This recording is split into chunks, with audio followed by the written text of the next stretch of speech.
After days of all but complete internet shutdown and accusations they'd killed hundreds of protesters, Iranian authorities called for a nationwide rally of support and began broadcasting the only footage they want to be seen.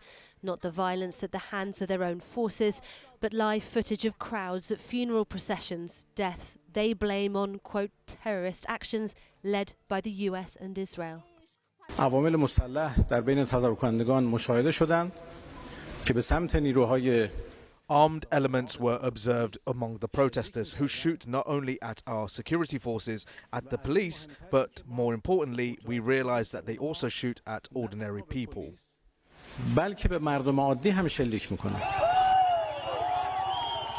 But it's the clerical regime's violent crackdown on street protests that have drawn a wave of condemnation globally, with Germany and Canada today calling for an end to its repression. According to the human rights activist news agency, the death toll has now exceeded 500, including 48 security personnel, with more than 10,000 arrests in 2 weeks. In his latest geopolitical missive from Air Force One, and a week after threatening intervention, President Trump said the Iranian regime was approaching his red line. There seem to be some people killed that aren't supposed to be killed. These are violent, if you call them leaders, I don't know if they're leaders or just they rule through violence. But we're looking at it very seriously. The military is looking at it, and we're looking at some very strong options. We'll make a determination. Tomorrow he'll be briefed by aides on a raft of response options, said to be ranging from targeted strikes to cyber attacks. Trump also said he'd contact his sometime friend, sometime foe, Elon Musk, to discuss restoring the internet by sending more Starlink satellite terminals, which bypass Iran's domestic infrastructure. Seen as a vital tool for protesters, the regime is currently jamming existing terminals. We may get the internet going, if that's possible. We may speak to Elon, because as you know, he's very good at that kind of thing. He's got a very good company. So we may speak to Elon Musk. And in fact, I'm going to call him as soon as I'm finished with you. The uprising began a fortnight ago after shopkeepers in Tehran's Grand Bazaar staged a strike as the rial hit a record low of 1.4 million against the dollar. Protests over rocketing inflation, worsening living conditions and regime repression soon spread to all 31 provinces, rights groups say, with a much wider reach both geographically and demographically than previous protest movements. Iran's leadership has been quick to cast the hand of America in the unrest, accusing protesters of colluding with Trump and saying it'll strike back in the event of intervention. At a time of unprecedented domestic and external pressure, its clerical ruler's grip on communications is key, and it's using them for one narrative alone, broadcasting pro-regime protests, just as the relatives of those they're accused of killing say they're banned from holding funerals. Joining me now is Ben Talablu, who's a Middle East analyst at the Foundation for Defense of Democracy's Iran programme. Thank you for joining us. Iran has said it will retaliate to any intervention from the US that it doesn't want but is ready for war. What could a direct conflict look like in this scenario? Well, in so many ways, there is a direct conflict because there's a war of wills between President Trump at the moment and Iran's supreme leader. They're both trying to get the other to swerve. The US president is trying to stop the crackdown against Iranian protesters, and Iran's supreme leader is trying to essentially continue the crackdown while also trying to prevent American intervention, particularly military intervention. Lest we forget, day 15, day 16 of these nationwide anti-regime uprisings comes against the backdrop of the 12-day war and the year of economic and environmental really defeats of the Islamic Republic that rendered bare how weak it is. So make no mistake, the regime is trying to avoid a war. There's even reports that at the same time, they're trying to somehow come to some kind of secret negotiation with the US as they continue to crack down at home, while all the talk is about what a potential conflict could look like. And again, the 12-day war is one scenario. The president hasn't been stressing that this is going to be something kinetic.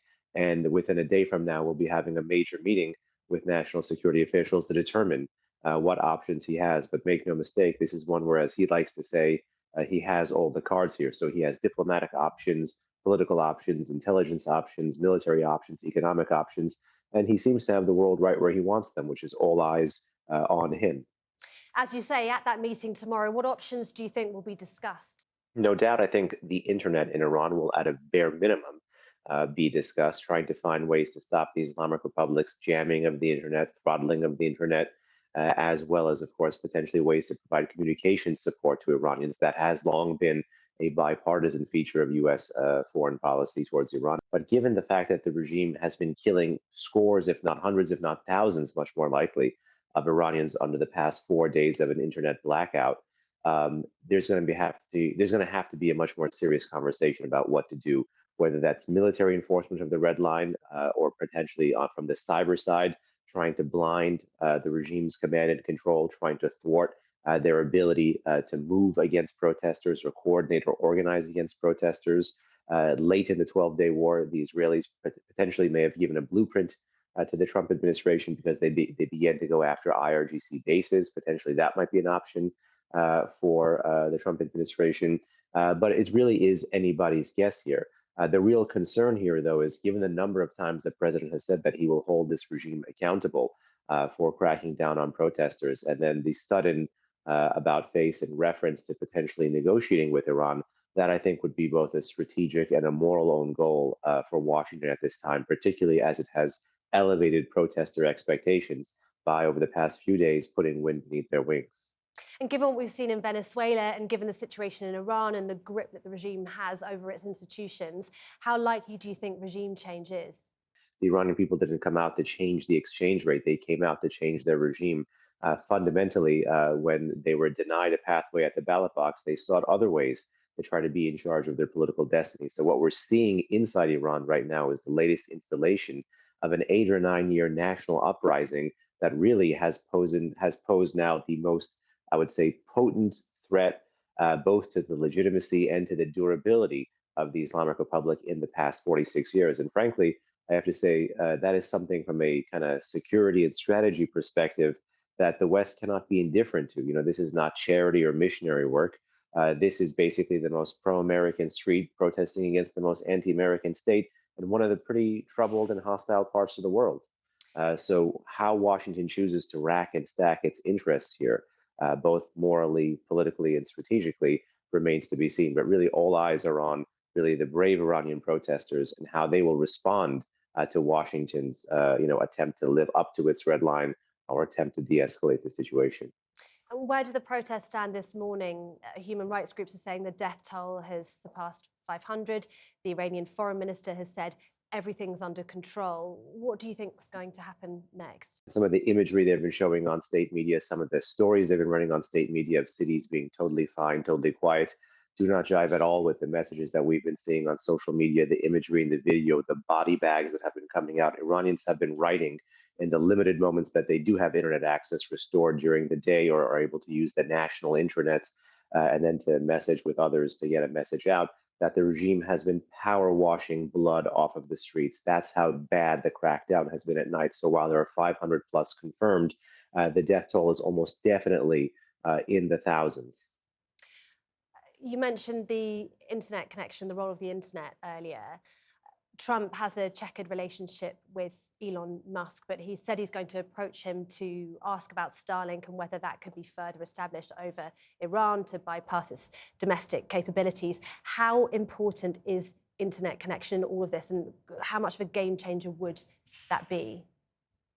Well, Starlink is already active in Iran, but it's been there in dribs and drabs in some human rights organizations versus some Iranians who've gone abroad to be able to bring it back in. So it's not that Starlink is not present. It's not present at scale, and it's not present at a scale that could operate, given the fact that there are user fees and licenses that could jive with existing US policy on Iran. But let me just say this, that is something you provide Iranians, knowing the history of the contest between the state and the street, knowing that that is an unfair media and communications environment from the state against the street. That is something you provide them when there are not thousands being killed. That is something that you provide them when there are not protests for entering its third week now. When the state has turned the guns against the people, you really do have to step up your policy. So conversations about internet, about Starlink, about VPNs are necessary, but they are not sufficient at this point. And they would signal to me, if that becomes the bulk of the conversation in this important national security meeting on Tuesday, that Washington would again be behind the curve. And Ben Talabli, thank you very much for joining us. Thank you.